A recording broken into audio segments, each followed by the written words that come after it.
welcome back to another video. In this video I'm going to discuss the music and the sounds and the effects and the amps of Godflesh. They're my favourite band. Probably not really talked about much on this channel. I don't really go into talking about bands, it's more about pedals and stuff. But this one, I've seen a couple of videos about this. Some people, you know, they've done a not bad job at kind of finding the sounds of Godflesh. But I kind of made it, sort of made it my life's work, to be honest. I was in a band back in 2007 called Concrete Lung.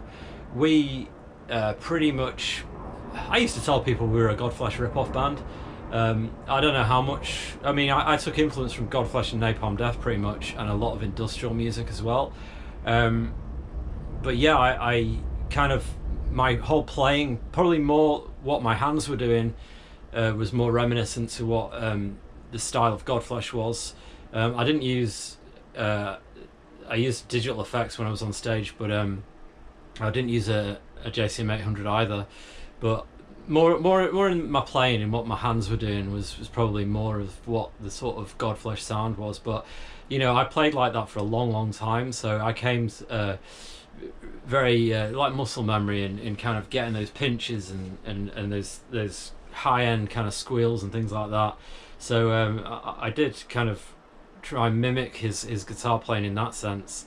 But I've decided just to give it a go and see what it sounds like, you know, see if I can sort of recreate a sort of street cleaner sound, because in my new kind of music project, I want to kind of do some music influenced by Street Cleaner and influenced by Sun, and influenced just by drone music in particular. So I want it to be like drone plus Street Cleaner, if you know what I mean.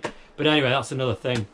Alright, so what am I using on this Godflesh setup? I'm using a HM-2. This is my HM-2.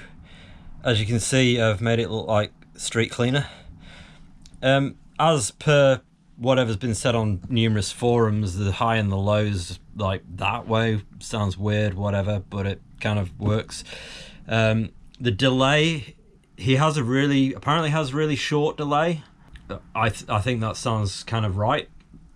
I've used like a Boss Digital delay. It's probably, I think he uses a Memory Man, but an Electro Harmonics Memory Man, but it's neither here nor there really.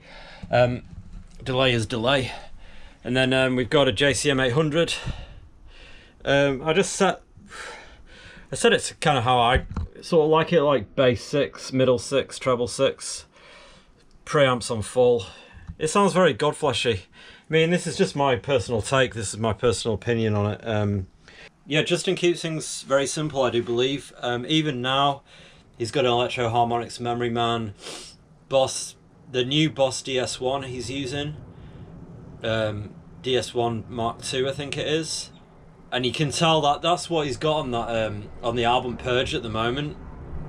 Definitely sounds like that Boss DS1. But interesting, he's using a Boss DS1. He's gone back to that. So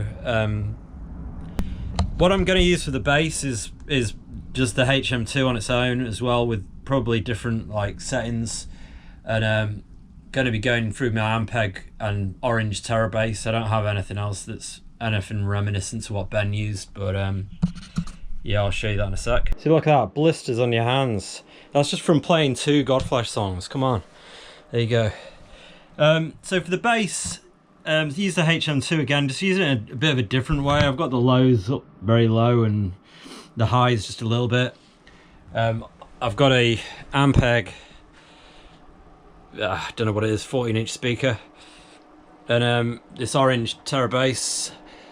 Trebles past, you know, you can see what they are there. That's what I've got. Active pickups here, so I've got my active pickup switch on. Using this ESP limited bass.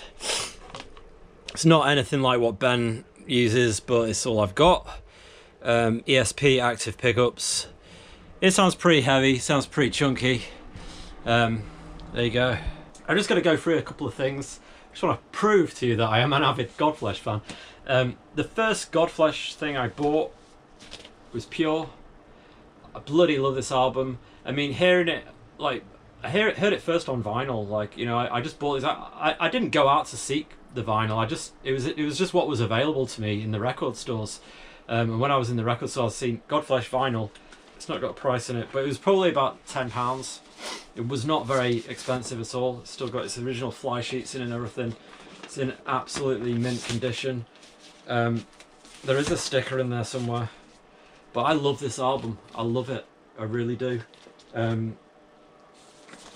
I went on. Whenever I saw a Godflesh album, I just bought it. So this is the Crush My Soul 12-inch. Slate Man 12-inch. I mean, that's a brilliant. I love that live shot of them. I just love action live shots. You can see the Mashall in the background there. You know, absolutely brilliant. And Slave State, absolutely love Slave State. I mean, what a mishmash of influences coming from techno to metal to all sorts of stuff on this album. Dub, I mean, it's just brilliant. Just the way that he's crafted something in 1991. You know, this is when, like, I mean, when they were going on tour with people like Napalm Death and stuff, you know, they were going on stage and playing this. I mean, it's kind of normal now to see bands with drum machines and backing tracks and things, but when they were doing it, it was unheard of, you know. But you know, I love these records, I really do. I've probably got numerous other ones as well, but I just can't find them right now. And of course, if you know, you know, Head of David. I found out that Justin was on this record, and I just bought it just because he was on it. I was like, I thought he played guitar on it. I had no idea, so I listened to this for a long time, thinking he was the guitar player on it. But I originally heard it obviously because of Fear Factory covered Dog Day Sunrise, and yeah, I mean, if you hear the guitar on here, it is very reminiscent to Godflesh, but it's not just in playing. He plays drums on this record, so. I love this record as well. It's bloody so ahead of its time as well, and the drums are just so, like, they're just not like normal drumming. It's like tribal. It's just it's awesome. It's so, he's a good drummer, you know. I don't know why he didn't play drums again, but you know, there you go. So I'll just leave you with one more final clip that I did. This is one of my favorite songs from Street Cleaner. It's called Pulp.